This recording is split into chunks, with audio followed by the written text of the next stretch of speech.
Olá pessoal, tudo bem? Hoje eu vou responder as questões da semana 5 de Química, tá certo? A primeira questão diz o seguinte: escreva a expressão de Ka para os ácidos e a expressão de Kb para as bases relacionadas a seguir. Tá? Aqui na letra A nós temos o hidróxido de amônio, né? Então é uma base fraca, então vai se ionizar aqui ó, em NH4+, e OH-, tá certo? Então, a constante de basicidade, tá, de ionização dessa base, vai ser simplesmente o quê? A concentração no equilíbrio dos íons NH4+, multiplicado pela concentração dos íons OH-, dividido pela concentração, né, de NH4OH no equilíbrio, tá certo? Então, eu vou ter o seguinte, ó, concentração de NH4+ vezes concentração de OH- dividido pela concentração do NH4OH, tá? Pessoal, no caso do hidróxido de bário, a gente tem aqui uma base forte. Essa base, ela está praticamente toda dissociada em íons Pa2+, e íons OH-, tá? Então, quando a gente fala de bases fortes ou ácidos fortes, a gente não associa uma constante de ionização, porque nesse caso não teria um equilíbrio, né? A gente teria uma reação em que esse ácido ou essa base está 100% dissociada ou ionizada, tá certo? Então a gente não associa um Kb ou um Ka para isso, tá? Seria um valor muito grande, tá certo? Então geralmente a gente não associa para esses sistemas, ok? Na letra C, nós temos o H2SO4, que é o ácido sulfúrico. Ele é um ácido forte para a primeira desprotonação. Então, o primeiro H+, que ele libera é de um ácido forte. Isso significa, né, que tudo praticamente vai ser ionizado, tá certo? Nessa primeira desprotonação. Então, eu vou considerar o seguinte aqui, ó.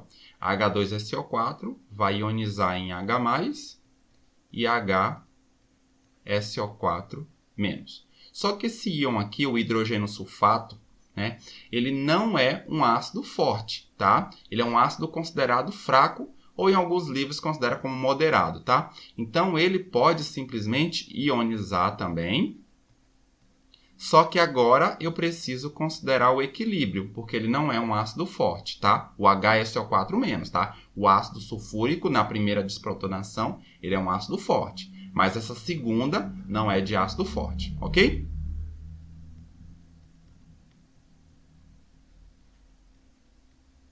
Nesse caso, eu posso associar uma constante de ionização, né, para essa segunda etapa, e vai ser o produto da concentração do H+, pelo sulfato, tá certo?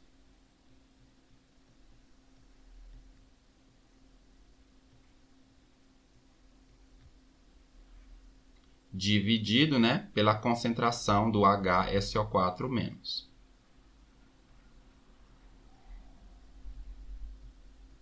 Ok? Então, esse é o Ka2, né, do ácido sulfúrico, né? O Ka1 seria um valor muito alto, então a gente não considera um equilíbrio, então a gente acaba não expressando, né, esse processo, ok? Aqui na letra D nós temos o HF, tá? Então, em equilíbrio com H+ e F-. O Ka aqui, nesse caso, vai ser a concentração do H+, né, multiplicado pela concentração do F-, dividido pela concentração do HF no equilíbrio, tá certo?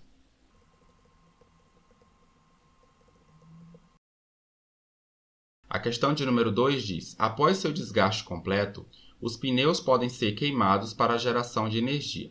Dentre os gases gerados na combustão completa da borracha vulcanizada, alguns são poluentes e provocam a chuva ácida. Para evitar que escapem para a atmosfera, esses gases podem ser borbulhados em uma solução aquosa contendo uma substância adequada.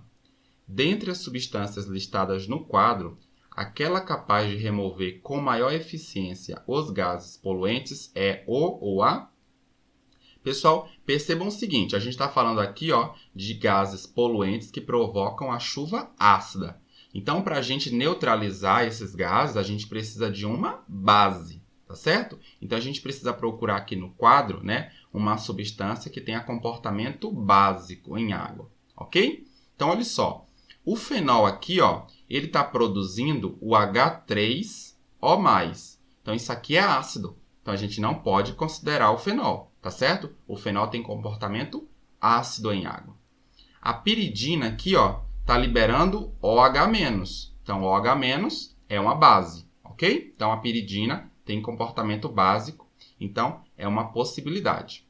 Metilamina também está liberando aqui o OH-, então também tem comportamento básico, então também é uma candidata. Hidrogênio fosfato de potássio também aqui está liberando o OH- em água, também é um candidato. E o hidrogênio sulfato de potássio está liberando H3O+, ou seja, é característico de um ácido, tá certo? Então, nesse caso, a gente não pode considerar essa substância. Então, a gente tem aqui 3 candidatos, a piridina, a metilamina e o hidrogênio fosfato de potássio. Então, a gente tem 3 bases, tá? Então, a gente precisa, né, qual dessas substâncias vai remover aqueles gases poluentes, né, que provocam a chuva ácida com mais eficiência. Ou seja, a gente está procurando aqui, nesses 3, né, qual é a substância que tem um comportamento básico mais acentuado. Então, como a gente tem aqui as constantes de equilíbrio, aquela substância que tiver um comportamento básico, né, cuja constante de equilíbrio seja maior, vai ter realmente uma maior eficiência, né, na hora de neutralizar esses gases que causam chuva ácida. Então, ó, 1,7 vezes 10 a menos 9, 4,4 vezes 10 a menos 4 e 2,8 vezes 10 a menos 2. Então, aqui, ó, 2,8 vezes 10 a menos 2 é o maior valor desses 3 aqui. Então, o hidrogênio fosfato de potássio tem um caráter básico mais acentuado. Então, é essa alternativa que a gente está buscando, tá certo? Letra D, hidrogênio fosfato de potássio. A questão de número 3 diz: para a obtenção do valor da constante de equilíbrio para o sistema numa dada temperatura, forneceram-se os seguintes dados: concentração molar inicial do ácido acético, concentração molar do ânion acetato, concentração molar do íon H+, temperatura do sistema.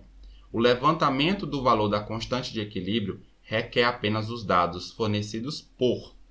Pessoal, olha o seguinte, ó. A constante de equilíbrio, ela varia com a temperatura, tá? Mas para eu calcular a constante de equilíbrio, eu preciso das concentrações, né, dos componentes, né, naquela temperatura dada. Ele varia com a temperatura, mas eu não preciso da temperatura para calcular a constante de equilíbrio, tá certo? Então, 4 aqui, ó, temperatura do sistema, a gente já sai cortando de todas as alternativas, ó.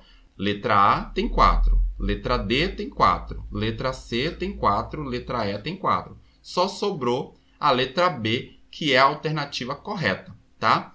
1 e 3, concentração molar inicial do ácido acético e a concentração molar do íon H+. Observe o seguinte, o ácido acético ele vai se ionizar em acetato e H+. Se eu souber a concentração aqui do H+, necessariamente eu sei qual é a concentração do íon acetato. Então, fornecer a concentração molar do íon acetato não seria necessário, porque se eu souber a concentração do H+, eu sei a concentração do acetato também, tá certo? E se eu souber a concentração aqui do ácido no início, eu sei qual é a do equilíbrio. A do equilíbrio vai ser, ó, a concentração inicial, vou chamar de M, menos a quantidade que reagiu, que foi o X. Porque é o seguinte, ó, se eu tiver X mols de H+ no equilíbrio, isso significa que X mols do ácido acético reagiram, tá certo? Porque é o seguinte, ó, para cada mol de ácido acético que reage, ele vai se transformar em acetato e em H+. Então, no equilíbrio, eu teria M menos X mols por litro do ácido acético, né? E X mols por litro de acetato, X mols por litro de H+. Tá? E a constante aqui de ionização do ácido seria, ó, X vezes X, X ao quadrado, dividido pela concentração molar do ácido acético no equilíbrio, que seria M menos X. Então, percebam que para calcular essa constante, eu só precisei saber da concentração do H+, e da concentração inicial do ácido, tá certo? A questão de número 4 diz o seguinte: calcule a concentração de íons H+, em uma solução aquosa 0,40 mol por litro de H2S. E aqui são dadas as constantes de ionização do H2S, né? O K1 e o K2. Pessoal, olha só. Quando a gente tem um ácido poliprótico, tirando o caso do ácido sulfúrico, todos os outros ácidos comuns, a gente só precisa levar em consideração a primeira constante de ionização. Tá? A segunda é muito menor do que a primeira, então a gente não precisa levar em consideração quando a gente vai calcular a concentração de íons H+, ou o pH do sistema, tá certo? Porque a contribuição do segundo processo de ionização é uma contribuição muito pequena, então a gente não precisa considerar, tá certo? Então, olha só, nós temos aqui ó, o H2S, então em água ele vai sofrer um processo de ionização, então, vai liberar íons H+, e HS-, tá certo? Então, olha só. No início, nós temos 0,4 mol por litro de H2S, tá? Então, eu vou colocar aqui, 0,4. E H+, 0, HS-, 0. O quanto que vai variar, né? O quanto que vai variar em concentração? Para cada mol de H2S que eu consumir, eu formo 1 mol de H+, e de HS-, tá certo? Ou seja, se eu consumir X mols de H2S, eu produzo X mols de H+, e X mols de HS-, tá certo? Então, a concentração final, né, é só somar. No caso do H2S, vai ficar 0,4 menos X. No caso do H+, fica simplesmente X, HS menos X. Então, a constante de ionização aqui, a primeira, vai ser simplesmente quem? Ó? Vai ser o produto de H+ vezes HS menos, dividido pelo H2S. Tá? E agora a gente pode colocar, então, os valores. Ó. Concentração de H+, X. Concentração de HS menos, também é X. E a concentração do H2S, 0,4 menos X. X vezes X, X ao quadrado. Então, nós temos aqui que a constante de ionização do ácido é X ao quadrado dividido por 0,4 menos X. E percebam que esse valor aqui ó, é 1 vezes 10 elevado a menos 7. Né? Vou colocar aqui 10 a menos 7 apenas, para facilitar. Percebam, pessoal, que o valor dessa constante de ionização é muito baixo, né? Esse ácido é um ácido bem fraco. Isso significa, pessoal, que no equilíbrio, a concentração de íons H+, é uma concentração pequena, né? Isso significa que uma parte apenas do ácido, ele se ionizou, né? Apenas uma parte do ácido acaba se ionizando, porque ele é um ácido muito fraco. Então, eu posso considerar ó, como uma boa aproximação que 0,4 menos X vai ser aproximadamente 0,4. Tá? Eu consigo facilitar as contas dessa maneira. Por que eu consigo fazer isso? Porque a concentração de H+, né, o X, é muito pequeno, então significa que pouco ácido ionizou. Então, 0,4 menos um valor muito pequeno vai dar aproximadamente 0,4. Então, o que eu vou fazer? Eu vou aproximar isso aqui ó, da seguinte maneira.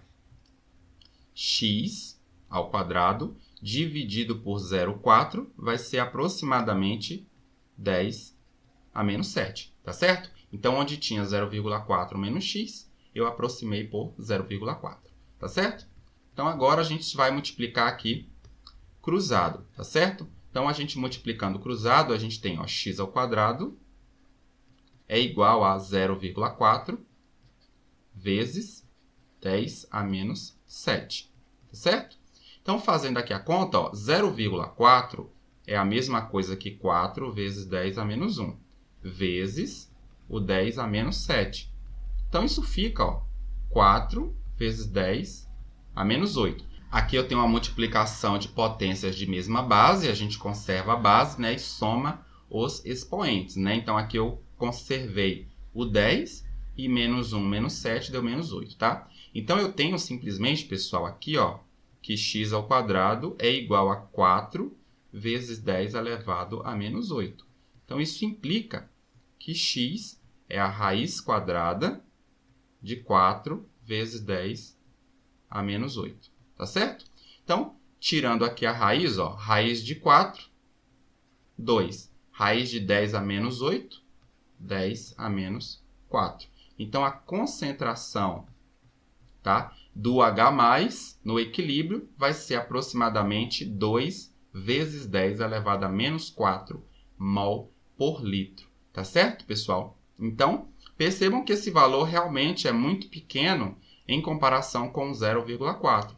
Então, essa aproximação de que 0,4 menos x é aproximadamente igual a 0,4 é uma aproximação correta que vai funcionar. Tudo bem?